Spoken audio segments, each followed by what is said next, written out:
ಪ್ರತಿ ತಿಂಗಳು ಹೆಣ್ಣು ಮಕ್ಕಳ ಶರೀರದಿಂದ ಒಂದು ಸಣ್ಣ ಎಗ್ ರಿಲೀಸ್ ಆಗುತ್ತೆ. ಗಂಡಸು ಮತ್ತು ಹೆಂಗಸು ದೈಹಿಕವಾಗಿ ಸೇರಿದಾಗ ಗಂಡಸಿನ ಶರೀರದಿಂದ ಲಕ್ಷಾಂತರ ಸ್ಪರ್ಮ್ಗಳು ಬಿಡುಗಡೆಯಾಗುತ್ತವೆ. ಅವೆಲ್ಲವೂ ಆ ಒಂದೇ ಎಗ್ ಅನ್ನು ತಲುಪಲು ಪ್ರಯತ್ನಿಸುತ್ತವೆ. ಆದರೆ ಕೇವಲ ಒಂದೇ ಒಂದು ಸ್ಪರ್ಮ್ ಮಾತ್ರ ಆ ಎಗ್ ನ ಒಳಗೆ ಹೋಗಲು ಸಾಧ್ಯ. ಆ ಒಂದು ಸ್ಪರ್ಮ್ ಒಳಗೆ ಹೋದ ತಕ್ಷಣ ಬೇರೆ ಯಾವ ಸ್ಪರ್ಮ್ಗಳು ಒಳಗೆ ಬರದ ಹಾಗೆ ಎಗ್ ತನ್ನನ್ನು ತಾನು ಮುಚ್ಚಿಕೊಳ್ಳುತ್ತದೆ.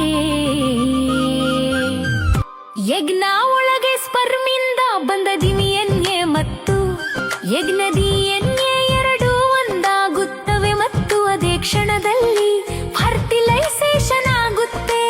ಅಂದರೆ ಒಂದು ಮಗುವಿನ ಜೀವನದ ಮೊದಲ ಆರಂಭಾನಂತರ ಆ ಫರ್ಟಿಲೈಸ್ ಆದ ಎಗ್ ಫಾಲೋಪಿಯಂತು ಮೂಲಕ ಗರ್ಭಾಶಯದ ಕಡೆಗಡೆಗೆ ತನ್ನ ಪಯಣವನ್ನು ಶುರು ಮಾಡುತ್ತದೆ. ಕೆಲವು ದಿನಗಳ ನಂತರ ಎಗ್ ಬ್ಲಾಸ್ಟೋಸಿಸ್ಟ್ ಎಂಬ ಸಣ್ಣ ಜೀವಕೋಶಗಳ ಗುಂಪಾಗಿ ಬದಲಾಗುತ್ತದೆ. ಸುಮಾರು 5 ಅಥವಾ 6ನೇ ದಿನದಲ್ಲಿ ಆ ಬ್ಲಾಸ್ಟೋಸಿಸ್ಟ್ ತನ್ನ ಹೊರ ಕವಚದಿಂದ ಹೊರಬಂದು ಗರ್ಭಾಶಯದ ಗೋಡೆಗೆ ಅಂಟಿಕೊಳ್ಳುತ್ತದೆ. ಈ ಪ್ರಕ್ರಿಯೆಗೆ ಇಂಪ್ಲಾಂಟೇಶನ್ ಎಂದು ಕರೆಯುತ್ತಾರೆ ಮತ್ತು ಇಲ್ಲಿಂದಲೇ ಮಗುವಿನ ನಿಜವಾದ ಬೆಳವಣಿಗೆ ಶುರುವಾಗುತ್ತದೆ. ಸುಮಾರು 9 ರಿಂದ 12 ವಾರಗಳಲ್ಲಿ ಹೃದಯ, ಮೆದುಳು, ಬೆನ್ನು ಮೂಳೆ, ಕೈಗಳು ಮತ್ತು ಕಾಲುಗಳು ಸ್ಪಷ್ಟವಾದ ಆಕಾರವನ್ನು ಪಡೆಯಲು ಪ್ರಾರಂಭಿಸುತ್ತವೆ.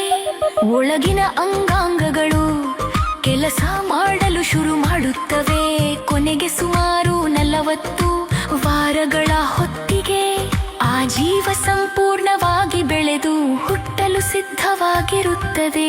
ಹೀಗೆ ಒಂದು ಹೊಸ ಜೀವ, ಅಂದರೆ ಒಂದು ಮಗು ಅಸ್ತಿತ್ವಕ್ಕೆ ಬರುತ್ತದೆ.